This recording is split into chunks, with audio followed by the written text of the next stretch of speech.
রাস্তা নাই, ঘাট নাই, সবার সামনে অপমান করছি মাকে, বাবাকে। আমার জামাইয়ের কাজ ছিল না, আমার বাবা রিক্সা চালায়া আমার জামাইকে চালাইছে।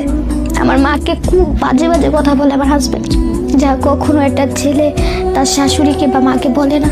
আমি আব্বু মা দুজনকেই বলি, যা করছি আমি তোমাদের সাথে তার জন্য আমাকে মাফ করে দিও। জানি না কতটুকু মাফ করবা, তবে মাফ করে দিও, অভিশাপ আর দিও না। আমার বয়সী মেয়েদের জন্য আমি এটাই বলবো, প্রেম করো মানুষ দেখে শুনে যাচাই করে, আবেগে পড়ে কোনো ভুল সিদ্ধান্ত নিবা না। আবেগ জিনিসটা খুব খারাপ। না পারবা বাবা মাকে কিছু বলতে, নিজের ইচ্ছায় বিয়ে করলে না আত্মীয় স্বজনের কাছে মুখ দেখাইতে পারবা, লাস্টে বদনাম হবে, কলঙ্কে দাগ লাগবে, তুমি ডিভোর্সি। তোমার প্রতি ওর অভিযোগ ছিল কিছু নিয়ে?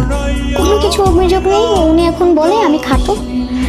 যখন সাথে ছিল তুমি যে একটু খাটো, এইটাতে কি তার শারীরিক কোনো অসুবিধা হয়েছে?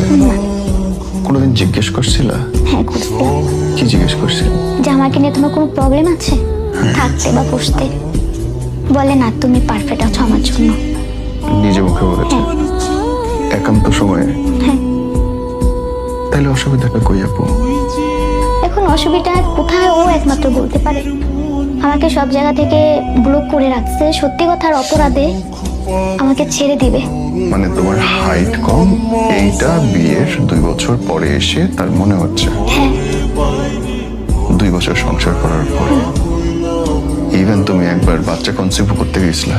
হ্যাঁ, 4 মাসের বেবি ছিল, নষ্ট করে ফেলছে।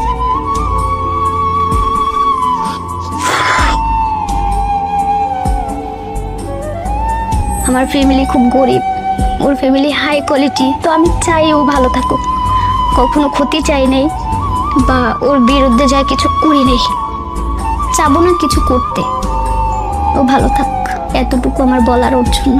আর আমার থেকে ভালো বেস্ট কাউকে পাক জীবনে, তখন যদি আমার অভাবটা একটু বুঝে যে না ওই মেয়েটা খুব করছে আমার জন্য।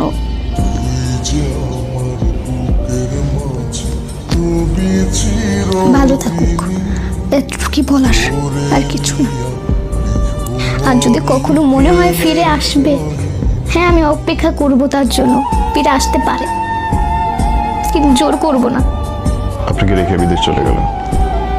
ও সেই বিদেশে গেল,